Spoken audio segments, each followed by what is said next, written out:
Link down below as always if you want to read this on your own. Biomutant update. Let's see what it does. PlayStation 4 specific fixed alignment on memory allocation on some buffers to avoid crashes. PC specific.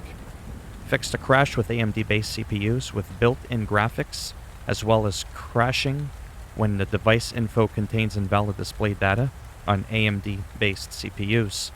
Tutorial area. In order to improve the pacing of the early parts of the game, we've edited dialogues to be shorter. We've also added more enemies and loot to these areas to better represent the experience later in the game. Added more early enemy encounters, more missing loot and empty trenches outside of Jagni Fortress. Or rather, added the missing loot. Added item drop chance for Bunker 101 crates, updated best before memory to decrease the distance between the nanos and the pensai tree. Removed some parts of the out-of-date and best before's dialogue to improve the pacing, as well as removed multiple dialogue fragments to shorten the tutorial area length. Removed some parts of Goop and Gizmo's dialogues to improve pacing. Removed multiple camera presentations to improve the pacing. Dialogue and narrator. Reduced the amount of gibberish spoken before the narrator starts translating, as well as added dialogue setting toggles for gibberish and narrator, now allowing players to select if they want to hear the narrator, the gibberish, or both when talking to NPCs. Fixed narration and gibberish playing silently and producing an awkward pause when each corresponding volume setting is set to 0 instead of skipping the sound entirely. Removed the text delay animation when either gibberish or narration is disabled. Difficulty settings. Added extreme difficulty settings where enemy damage and attack rate is further increased, as well as fixed difficulty settings for not being applied for already spawned enemies. New Game Plus. Opened up all class perks for New Game Plus games. When starting a New Game Plus, the player will now be able to unlock perks from all classes, and to me, that is huge. Settings. Added motion blur slider to the settings. Fixed so the camera setting auto-adjust player also applies for combat. If turned off, the camera will no longer try to frame enemies while in combat. Fixed depth of field toggle not being applied in dialogues. Items and loot. Increased the chances that items found have a level requirement closer to the player's actual level when found. Players will still be able to find items with higher level requirements, but player level is now taken into account. Remove common item loot drops from high-level loot crates, reduce the amount of healing items that the player will find from crates and defeated enemies, increase base damage from melee bodies, handles, and add-ons by approximately 5%, also reduce damage base from ranged bodies, muzzles and grips by approximately 5%, fixed resistance stats not being applied for crafted gear when adding add-ons, reduce gear add-on resistance and critical chance bonuses, ensured that quest reward driver's helmet will no longer drop as random loot. Remove the slots from all protective suits. Sound. Updated melee sound effects across the board. Updated mount sound effects volume. Added sound effects for Tribor Trebuchet. Updated sounds when the player lands inside HQ after being launched from the catapult. Combat. Fixed an issue with abnormally high damage output due to consumable top mod applying meta damage multiple times during equip and unequip. Fixed the ability damage not being able to inflict critical hits. Reduced Deadeye Sharpshooter perk damage multiplier from 2.0 to 1.25 to ensure that it's comparable to other perks. Disabled the end of combat slow motion camera for short combat scenarios, as well as adjusted valid angles for combat targets to reduce camera movement in combat. Disabled camera look at when striking characters up in the air. Fixed a few cases where air striking would not complete its last attack. Adjusted speed of so many grabs it is now a bit easier to dodge them in time. Fixed a kick attack from smaller enemies being too difficult to parry. The parry window is now more consistent and enemies can be staggered out of it. All Tribe Cyphus and Lupa Lupin in the final encounter now react stronger to being parried, allowing players to parry and then counter-attack. Fixed issues with tracking on Jagni's staff attacks. The first 3 hits will no longer overshoot targets and dodge attack is more reliable. as well as sometimes spawning double death particle effects on defeated enemies has been fixed, as well as issues with Pichu Nunchuck not stopping its animations or larger enemies with melee weapons animating too quickly at slow walking speeds, adjusted hit reactions for Morks to make melee more viable and satisfying to use, fixed issue with dodge shooting while reloading, not moving the character correctly, as well as issues with airstrikes, sometimes being cancelled rather.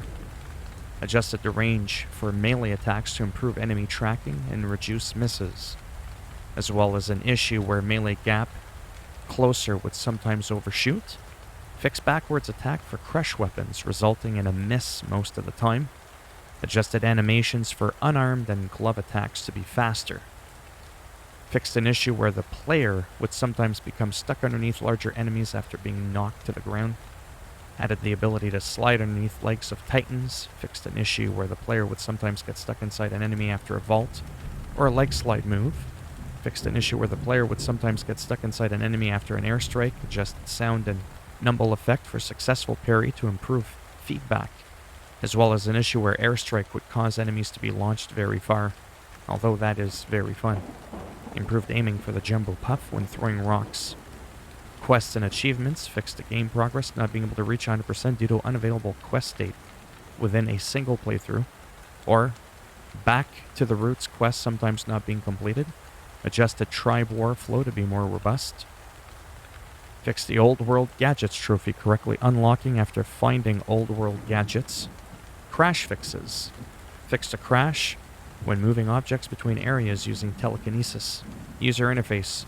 New weapon Wung Fu is now only unlocked when the player has crafted a new weapon instead of it being unlocked when looting an individual component. Added the correct fast travel locked message when attempting to fast travel while climbing a ladder or falling. Added mercenary DLC indicator to the main menu. Added dark backdrop to QTE prompts to improve readability on lighter backgrounds. Moved to comic book effects to ensure that the counter QTE prompt is visible. Reversed hypoxia warning percent value to be consistent with other zones, as well as added fading to enemy and friendly markers at 30 meters distance to reduce the HUD clutter. The world removes several area objectives from Suburbia as they are tied to the Moog quest and could cause confusion. Replaced a couple of NPC tasks that didn't work as intended. Added missing no rain volume to the sewer entrance at oil fields to prevent indoor rain effects. Subnautica station is now fully covered by correct post-process volume. Improved look for indoor puddles. Fixed an issue where the player was able to fall through the world in the Myriad Fortress.